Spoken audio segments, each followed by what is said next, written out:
A message claiming to be from the leader of ISIS issued a call to arms to the world's 1.5 billion Muslims this weekend.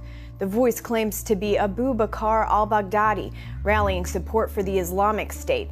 The terror group has faced setbacks this year. Troops have been forced to retreat from strongholds in Iraq, and Baghdadi's second-in-command was killed. He said waging battle is a duty upon every Muslim, and no one is excused. He also threatened to attack Israel and pledged to, quote, liberate Palestine. Reclusive ISIS leader Abu Bakr al-Baghdadi, seen here in July of 2014, released a 24-minute audio message today where he vowed that Russia and U.S.-led airstrikes would only make the Islamic State tougher. In the recording, he said those taking part in the fight against the Islamic State will pay a hefty price, and he taunted the United States for not putting boots on the ground. But for as bold as Baghdadi's message was, for the first time he admitted ISIS had suffered serious setbacks on the battlefield. Those losses were documented in a report this week by a leading conflict monitoring group. They say Islamic State lost as much as 14% of their territory in 2015. Just last month, U.S.-backed Iraqi forces pushed ISIS out of the town of Sinjar. This week, Iraqi troops advanced on the ISIS-held city of Ramadi, the group's largest stronghold in Iraq. Baghdadi's last public message was posted in May of this year. This new recording, released on an ISIS Twitter page, refers to events as recent as December 14th. As Europe's winter closes in on Syrian refugees, many find themselves out in the cold. The weather is cold. Please help. As America prepares to accept some of them, many are asking which of them are true refugees. What is America's role, if any, in helping them? And how many of them are ISIS? So I take ISIS at its word when it says we want to exploit the refugee program to infiltrate the West. President Obama says Syrian refugees are less dangerous than tourists, and he wants to bring in at least 10,000 in 2016. But warning signs abound. The Germans say almost 1 out of 3 migrants are lying about being Syrian. The Czech president has warned that Europe is facing an organized invasion and not the spontaneous movement of refugees. One young refugee told this Swiss newspaper he met many radical Muslims on his way to Europe. And FBI Director James Comey has warned Congress that Syrian refugees cannot be properly vetted. It's not just those who come in here who specifically intend to be part of plots to kill Americans. It's also those who may be most easily recruitable in the years to come. Clifford May, president of the Foundation for Defense of Democracies, says it would only take a few terrorists to get through. There were only a handful of people involved in the 9/11 attacks. Just a handful. Is that okay? Are we willing to have a 9/11 attack every 1 year, every 3 years, every 5 years? Presidential candidate Donald Trump has called for a temporary ban on all Muslim immigration. But what this debate seems to really be about is the religion of the refugees, Islam, and if Islam makes them a potential danger. President Obama, who continues to have trouble saying the words Muslim terrorism, seems to view Islam as the same as other religions. But many former Muslims disagree. Is it? Is it the same as other religions? No, it's not. Islam is different than other religions because Islam does not accept any law besides Allah's law.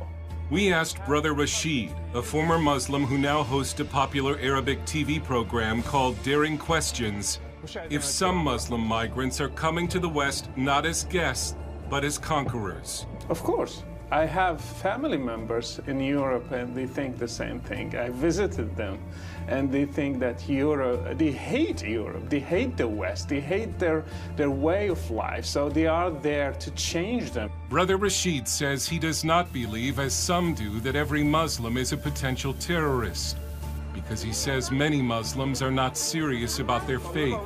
But he warns that all a Muslim needs to do, like the San Bernardino bomber, is suddenly decide to follow the Quran completely. He says that is precisely what ISIS has tried to do. These guys are devout Muslims. They are not just a bunch of terrorists who did not understand Islam. All these guys understood Islam, studied it. Al-Baghdadi, the head of ISIS, is a PhD holder in Islamic studies, so he must understand Islam to get a PhD. There are more concerns about Muslim refugees. Polls show most Muslim countries are overwhelmingly anti-Semitic. One survey found that almost 80% of Syrians support the Palestinian terror group Hamas. Polls show most Americans overwhelmingly oppose accepting Syrian refugees, and over 30 states have refused to accept them. America is not only a land of immigrants, it is the most charitable nation on earth. But when it comes to allowing in some Muslim refugees, Americans may be forced to choose between charity and safety. Several European cities are being warned of a possible terror attack that is coming from police in Vienna.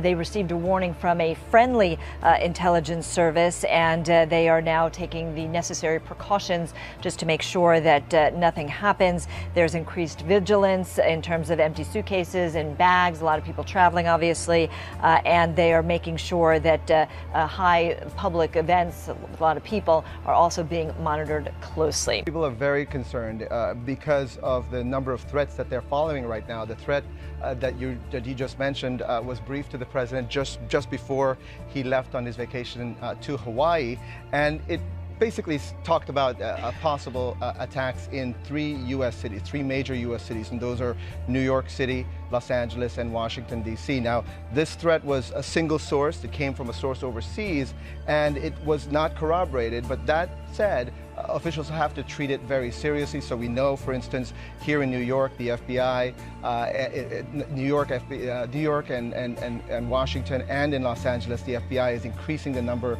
of agents that are in their command posts. These are 24-hour command posts that are keeping an eye on all the threats. The New York City Police Department says that they have 6,000 officers that are going to be protecting the Times Square area, which obviously is going to draw millions of people to celebrate the new year. In Los Angeles, we know the police are increasing security for the Rose Bowl, which is going to be, there's a parade and the football game on New Year's Day. So this is all part of a broader threat picture.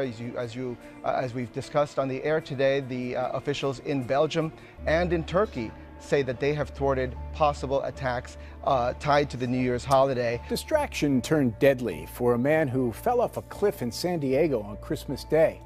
He'd been staring at his phone or camera, completely unaware of the looming danger. Investigators believe Joshua Burwell may have been trying to take a picture of the sunset when he made the deadly 40-foot fall. San Diego lifeguard Sergeant Bill Bender. He wasn't watching where he was walking, looking more down at the device. Research shows so-called distracted walking, especially from handheld devices like cell phones, is a growing problem.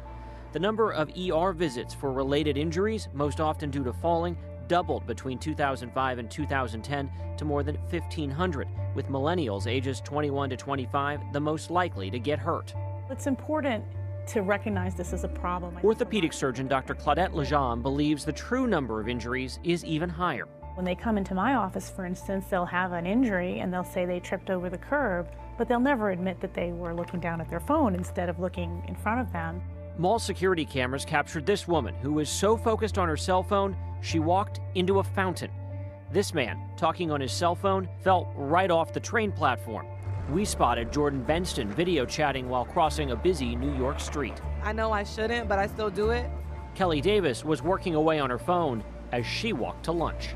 Kelly, have you ever had a moment where you've walked into something or fallen or? Oh, absolutely. I walked into one of the very short light posts. She may not be surprised by the findings of a 2014 study that estimated nearly 10% of all pedestrian injuries are due to distraction. Jim, I know it sounds obvious, but if you're looking down at your phone, you may not see an obstacle that's right in front of you in time. A slow-motion environmental disaster in California where a torrent of methane gas is spewing into the air. Thousands have been relocated. This infrared video shows gas rolling off the top of a nearby ridge down into the community of Porter Ranch. It was shot by a law firm representing several homeowners who are now filing lawsuits against Southern California's gas utility company. You could smell the gas inside the house with the windows closed, and when you walked outside, it just smacked you in the face. The state agency that monitors air quality estimates nearly 70,000 pounds of gas is released every hour, but health officials say methane doesn't pose long-term health risks. We feel like this is never going to end, and we have nobody to thank but the gas company. and we want them to shut it down.